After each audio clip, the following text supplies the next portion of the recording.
Board of Adjustment will come to order on January the 25th at 2012.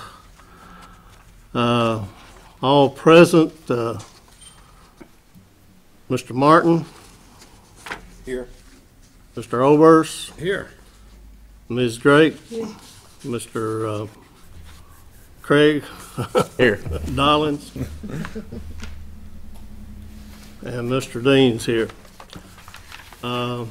Everybody look at the minutes of the last meeting and see if there's any corrections there to be made. If there's no corrections, they'll stand approved as printed.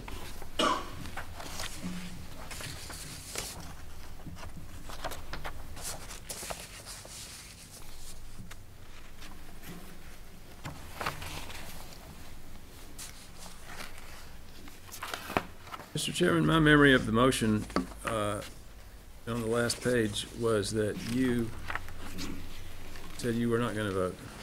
No, I voted no at the last. Okay.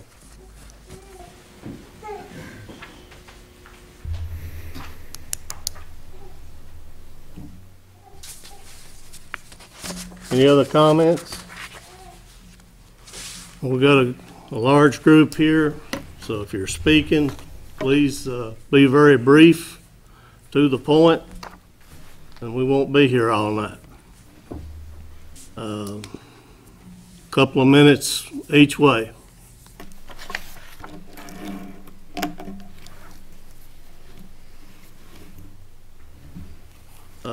Miss Gardner, or is it Mrs. Gardner, or Mrs. Gardner, if you would step forward, or Mr. Smith, and state your.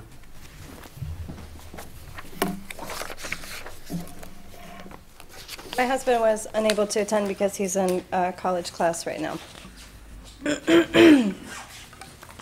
My name is Katie Gardner. I'm applying to keep 6 chickens on my property at 126 Adams Street. I would first like to explain why my application should be granted. Then I would like to address some of the issues that were raised in the last Board of Adjustments meeting in August. First of all, since the last meeting, Mr. Philip Hurt of the Berea City Planning and Zoning Department has come to my property and done measurements showing that I do have a 60 square foot plot on which to place my chicken coop and adjacent run, which will meet the ordinance's requirements, being 50 feet from any neighbor's residential buildings, including Mr. Johnson's deck to the right of our yard. This plot is also the required 5 feet from the back and side property lines. I believe that you have pictures of the proposed plot. This structure, which will be based off of the coop design that I included in my packet, will be fully enclosed. We will keep 6 hens with the purpose of obtaining eggs. As for the care of the chickens, they will be fed and watered daily. When we go out of town, they will be cared for by friends with chicken rearing experience, and their coop and adjacent run will be cleaned as often as necessary for the health and safety of the chickens and my family, and to avoid any unpleasant odors, probably every few days or daily if needed. Since my husband and I have years of experience caring for chickens and goats and cows, for that matter, at our property in Rockcastle County, this should be satisfactory. In addition to showing that I meet all of the requirements of the chicken ordinance, I feel that there are several issues from the last meeting that warrant addressing. I was completely prepared at the last meeting to address the requirements of the ordinance as I understood them. However, I was completely unprepared to address the extraneous, in my opinion, inappropriate and exaggerated and completely extra legal complaints of 2 of my neighbors. I'd like to start by addressing the opening of Ms. Ingram's speech at the last meeting, when she said specifically that she felt that my application for keeping chickens was a family affair because in the past her parents owned the property at 126 Adams Street. I think that this is an important point and worth addressing today. My husband and I bought the property at 126 Adams Street on September 30th of 2010. Our names are on its deed, we pay our property taxes, and as far as I'm aware, that should mean that we have control over what happens on our property, as long as we follow all of the pertinent codes and ordinances. It is our private property. If Ms. Ingram and Mr. Rowlett would have liked for this to be a family affair, they should have kept this property in their family. That being said, I'd like to address some of the pertinent as well as some of the in my opinion, not so pertinent concerns that were brought up at the last meeting by the board and some of my neighbors. In my opinion, the most appropriate concern was raised by Ms. Ingram about the health concerns of raising chickens near her brother's property. I am a registered nurse. My husband is an EMT, currently going to nursing school at EKU. Health and safety are of grave concern in our household, and they should be a top priority in the decisions made by the board.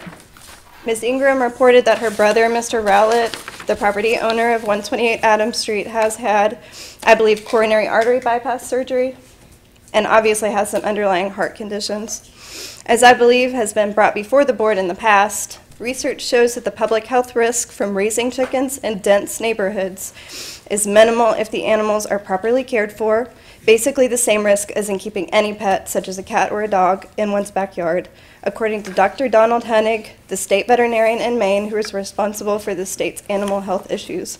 As a registered nurse, I understand that for a fairly short period of time following the actual coronary artery bypass graft surgery, there may be a period of immunocompromise, just as after all surgeries, but there should be no further compromise of the immune system after this time has passed. Given that my husband and I have medical experience, past experience caring for chickens, and will be cleaning the coop every few days or more if needed, these concerns are obviously being appropriately addressed. Furthermore, I'd like to emphasize that this property is vacant for the vast majority of the year, the property at 128 Adams Street. And that whatever health concerns the Rowletts and Ms. Ingram have should be very minimal considering how little time anyone actually spends there. The Rowletts have visited their property about 5 times since we bought our house, never staying for more than a week or 2 at a time. On to the current concerns that were brought up that were completely unrelated to the requirements of the chicken ordinance, the first being the upkeep of our property. I would venture to say that there are 3 main differences between the appearance of these neighbors' properties and mine. The first difference is between my property and the Rowletts, and the difference that I see is this: our property looks lived in. Theirs doesn't. I would like to reiterate that the Rowletts spend very little time in the house next door to us. For this reason, I feel the Rowletts' concerns about the upkeep of our property bear little weight, not only because they are not around enough to observe the day-to-day property maintenance, but because they will not even be in the house next door to our chickens often enough to be so concerned. The second difference I note is that my family and I actually do the work of maintaining our property.